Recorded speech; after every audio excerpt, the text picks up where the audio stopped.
Well, hey, Motor Warriors.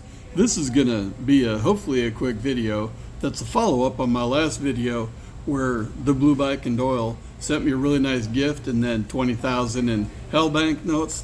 I'd never heard of that, didn't know anything about it, so thought I'd do a little research, and it's a lot more in-depth and a lot more detailed than I even thought possible. I'm going to try and give you the Reader's Digest version, or better yet, the Cliff Notes version, because this gets really complicated.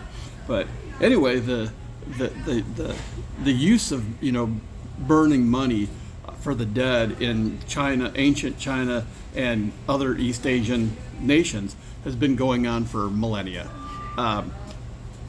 They didn't really call it anything; it was just like a sacrifice. It was burning money to help them in the afterlife, and they didn't start calling it hell bank money until Christians started going into China, and then I'm sure it was Catholics because they compared it to like purgatory of what the Chinese were believing it back then. And so the whole explanation is that these Catholics were saying this is what purgatory is. They were trying to say it's like if you go there, then you end up you can end up in hell or whatever. And that's what they were telling these Chinese people. And the Chinese people said, well, that sounds like Di, which is the underworld. After people died, according to their versions of what was happening, is that there was all these caverns and cities and whatever, and it was all run by some king. Yan Luo. He was king of the underworld.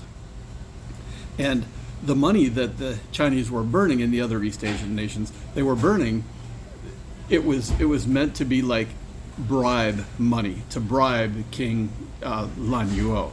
And what they would do is they'd either put it like in the coffin or casket or whatever they were burying him in, the cloth, whatever they were going to put him in, they'd either put it in there, or on certain holidays and stuff, they would burn it near the gravesite, and then the smoke and whatever was supposedly being able to get down into the underworld and go into the account of their dearly departed.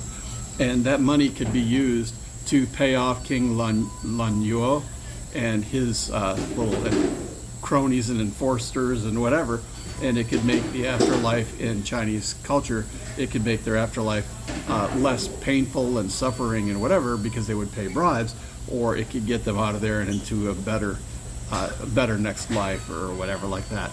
And so when they heard these Catholics come in and explaining what was going on, the Chinese said, well, that sounds like Di, and so they just started calling the money that they were burning, they started giving it a name, calling it Hell Bank money or Hell Bank notes, and that's how that term came into being. And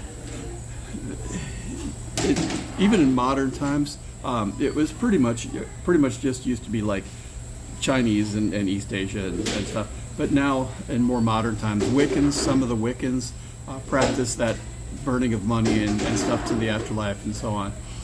But after the communists overthrew China after World War II, after World War II, the people that were Chinese that had a great economy and a great culture, they came up with a lot of great inventions in China. Some of the Chinese medicine stuff we even use in America today that was based on ancient things from ancient China. But when the communists took over China in World War II, and that's another story, I'll share that with you sometime. But after they took over in World War II, they said, hey, it's like a dishonor to burn money. You can't burn money. So they started printing off this stuff called Joss paper. And the Joss paper was then, of course, printed and sold by the communist Chinese government. And so they said, here, you have to burn this now. You can't burn real money. You have to buy this, this Joss money, this fake money, this incense paper. You have to buy it from us, and then you can burn that. And to give you an example, in Taiwan alone, on the average year, Taiwan alone, not counting China, mainland China, not counting the other countries in East Asia, but in Taiwan alone, the revenue from selling that Joss paper money to burn for the dead They make like $400 million every year in revenue just for the money that they can burn for their dead relatives and stuff. It's amazing. But like I said, sometimes they'll stick it in coffins, and then that way when they bury the person, that Joss money, that hell bank money, goes directly with them. So when they're in DE, then they can have it to spend and to pay off bribes to King Lan Yuo, and then other times they burn it. But anyway, Yan Luo is like the king or the judge of the underworld. He can be bribed and paid off, and same with his cronies. That it's like if you're scheduled to be tortured or something like that, you can pay off the enforcer, and your dead relative or whatever can pay off the enforcer if they have money in their account, and that's how it gets in the account, is that you burn it and it gets to them. Kind of weird, but that's what they believed. And even today, like a lot of the Catholic churches, a lot of the Catholics don't believe in purgatory, which purgatory is not a scriptural thing, but a lot of the hardcore Catholics still believe in purgatory, even though it's not scriptural. And some areas of communist China, because there's so many people and so much of this Joss paper being burned every day, a lot of the more congested regions and stuff, they banned burning of this Joss money, this Joss paper, because the chemicals that are released, some of them are really, really toxic. They release a lot of heavy metals in the burning, like lead and arsenic and different things. So they've banned burning it in a lot of the bigger cities. I'm trying to keep this not so long, so let me close with this.